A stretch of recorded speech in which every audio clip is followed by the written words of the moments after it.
அடுத்த வாரமெல்லாம் நல்ல சிறப்பான மழை பெய்தது. இந்த ஆண்டு இப்பொழுது கடந்த 2 நாட்களாக மழை இல்லாததால் களம் விளையாடுவதற்கு நல்ல ஏதுவாகவும் மாடுகள் தங்களுடைய திறனை காட்டுவதற்கு சரியான களமாகவும் இருக்கிறது.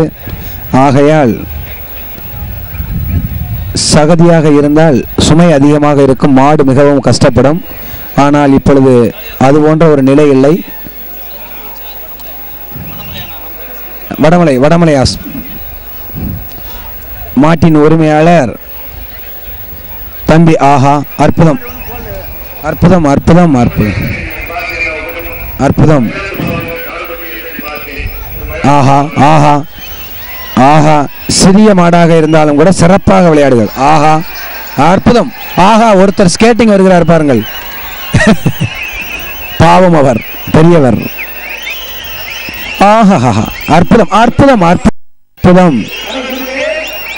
ஆஹா, ஒரு நண்பர் வாளை பிடித்து விட்டார். வாளை பிடித்தவருக்கு ஆஹா ஆஹா, நன்றாக விளையாடியது.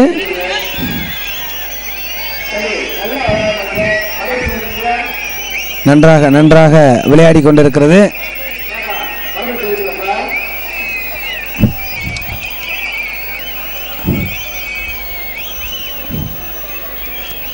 பக்கத்தில் யாரும் செல்லவில்லை. இருந்தாலும் மாட்டின் உரிமையாளர்கள் கயிறை போட்டு மாட்டை பிடிப்பதற்காக முயல்கின்றார்கள். அநேகமாக இந்த மாடு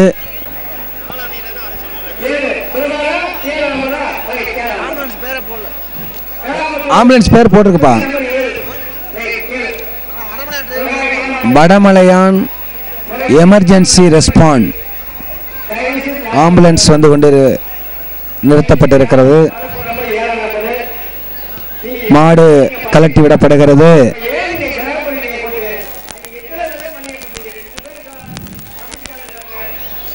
ஆஹா, மாட்டை படுக்க வைத்து விட்டார்களா?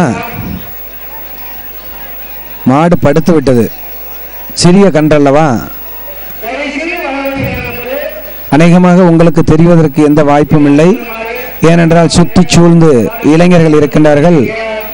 அமைதியான சூழ்நிலையிலே மாடு படுத்து கொண்டிருக்கிறது. ஆஹா, எழுந்து விட்டு. ஆஹா ஆஹா, அற்புதம்.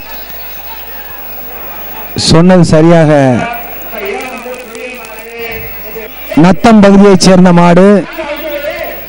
நத்தம் நத்தம் நத்தம் பகுதியைச் சேர்ந்த மாடு. திரு முருகன் மாடு. வளையப்பட்டி மாடு. வளையப்பட்டி. ஆஹா ஆஹா, பாருங்கள். இந்த காளையை கொண்டு வந்தவர்கள் பிரகாஷ் குரூப்ஸ். இந்த காளையை கொண்டு வந்த இளைஞர்கள் பிரகாஷ் குரூப்ஸ்.